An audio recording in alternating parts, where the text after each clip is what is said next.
हाँ, तो हम लोगों ने पार्ट 3 तक बीए पार्ट 1 के मतलब जो ऑब्जेक्टिव है वो पार्ट 3 तक हम लोग कर चुके हैं और पार्ट 4 के लिए अभी हम लोग देखेंगे। तो पार्ट 3 अगर नहीं देखे हैं तो हम डिस्क्रिप्शन में डाल देंगे, वहाँ पर जाकर आप लोग देख सकते हैं। तो पार्ट 4 के लिए देर न करते हुए चलते हैं 60 नंबर क्वेश्चन से। अशोक के इतिहास जानने का सर्वाधिक महत्वपूर्ण स्रोत है। अशोक के जो इतिहास है उनको जानने के लिए सबसे सर्वाधिक महत्वपूर्ण स्रोत क्या है? अभिलेख। अभिलेख जो है उनसे उनका इतिहास प्राप्त होता है। सम्राट अशोक के शासनकाल में कौन सी बौद्ध संगति का आयोजन हुआ था? जो सम्राट जो अशोक थे उनके शासनकाल में कितने मतलब कैमा बौद्ध संगति का आयोजन हुआ था? तीसरा बौद्ध संगति का आयोजन हुआ था। अशोक का धर्म था जाति और वर्ग से रहित एक नैतिक कानून व्यवस्था। अशोक ने केवल डैश की विजय की? अशोक ने केवल कालिंग पर विजय की थी। बस अशोक ने मात्र कालिंग पर ही विजय की थी। सबसे पुराना राजवंश प्रद्योत वंश है। सबसे पुराना राजवंश प्रद्योत वंश है। जितने भी राजवंश थे उनमें सबसे पुराना राजवंश प्रद्योत राजवंश है। याद कर लीजिए यहीं पे, सबसे एकदम बहुत आसान है। हाँ, सम्राट अशोक का राजधर्म था। सम्राट अशोक जो थे उनका राजधर्म था बौद्ध धर्म था। अशोक के शिलालेखों में प्रयोग की गई लिपि है ब्राह्मी और खरोष्ठी। खरोष्ठी जैसे हम लोग अभी देवनागरी लिपि है, उस समय ब्राह्मी और खरोष्ठी लिपि का प्रयोग किया जाता था। अशोक ने कालिंग विजय का वर्णन प्राप्त होता है। अशोक के कालिंग विजय का वर्णन प्राप्त होता है अशोक के 13वें शिलालेख से। अशोक के 13वें शिलालेख। शिलालेख का मतलब होता है पत्थरों पर जो लिखा गया है उससे। पत्थरों पर जो पहले के राजा कॉपी कलम तो होता था नहीं था, इसलिए पत्थरों पर ही मतलब लिख देते थे, उसे शिलालेख बोलते हैं। ठीक है। वर्ष शासन में किस था? अशोक ने कलिंग पर आक्रमण अपने शासक किस वर्ष में किया था? 13वें वर्ष में किया था। अशोक ने कालिंग पर आक्रमण अपने शासनकाल के किस वर्ष में किया था? 13वें वर्ष में। फाहियान ने किस शासक के शासनकाल में भारत की यात्रा की? चंद्रगुप्त द्वितीय के शासनकाल में। समुद्रगुप्त का प्रसिद्ध पुत्र कौन था? चंद्रगुप्त द्वितीय। चंद्रगुप्त द्वितीय विक्रमादित्य के समय गणतंत्रात्मक राज्य उनके द्वारा पराजित हुआ। गुप्त काल का सबसे श्रेष्ठ विद्वान कालिदास को माना जाता है। बारहमिहिरी ने अपने ग्रंथों की रचना की थी ज्योतिष शास्त्र पर। बारहमिहिरी कोई आदमी है जिन्होंने अपने ग्रंथ की रचना की थी ज्योतिष शास्त्र पर। गुप्त काल में दंड व्यवस्था उदारणीय थी, मतलब बहुत ही अच्छी थी। दंड व्यवस्था मतलब उतना दुखदायी नहीं था। चंद्रगुप्त मौर्य के समय पाटलिपुत्र का नगर प्रशासन एक समिति द्वारा संचालित था जिसके सदस्यों की संख्या कितनी थी? 30 थी। कहने का मतलब यहाँ है कि चंद्रगुप्त मौर्य के पाटलिपुत्र का नगर प्रशासन एक समिति द्वारा संचालित था।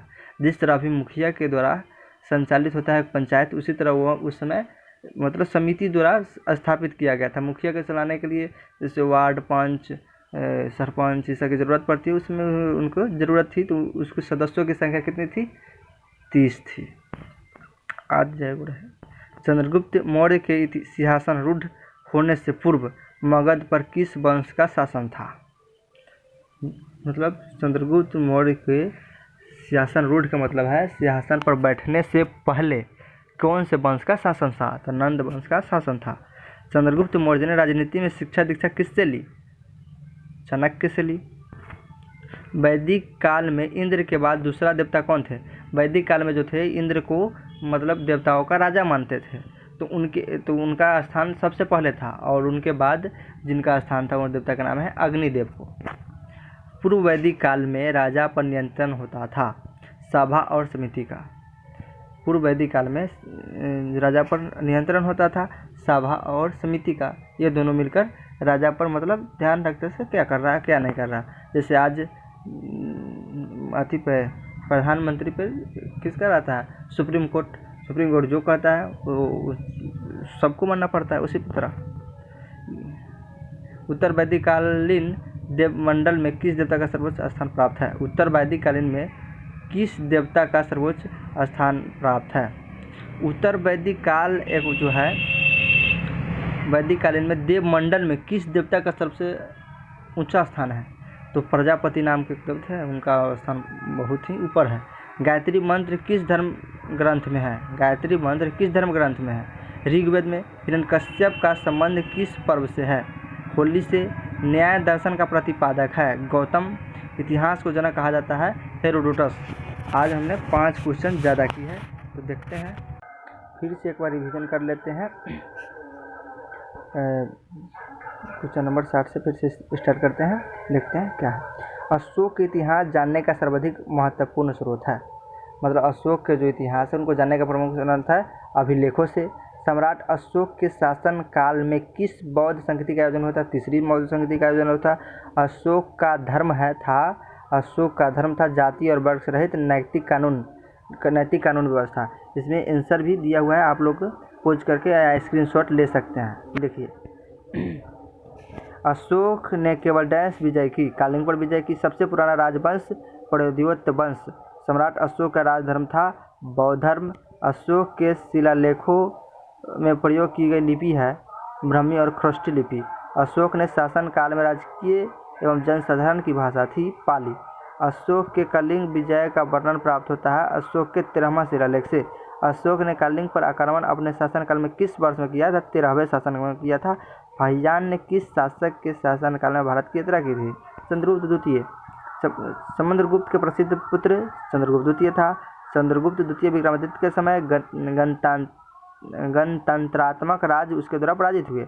गुप्त काल का सबसे श्रेष्ठ विद्वान कालिदास को माना जाता है।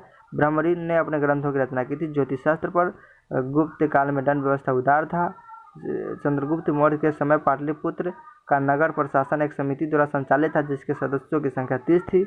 चंद्रगुप्त मौर्य के सिंहासन रूढ़ होने से पूर्व मगध पर किस वंश का शासन था? नंद वंश। चंद्रगुप्त मौर्य ने राजनीति में शिक्षा दीक्षा किससे प्राप्त की थी? चाणक्य से। वैदिक काल में इंद्र के बाद दूसरा प्रमुख देवता थे अग्नि। पूर्व वैदिक काल में राजा पर नियंत्रण होता था सभा और समिति का। उत्तर वैदिक काल में देवमंडलों में किस देवता का सर्वोच्च स्थान प्राप्त है? प्रजापति। गायत्री मंत्र किस धर्म में है? ऋग्वेद। हिरण्यकश्यप का संबंध किस पर्व से है? होली से। न्याय दर्शन के प्रतिपादक है गौतम।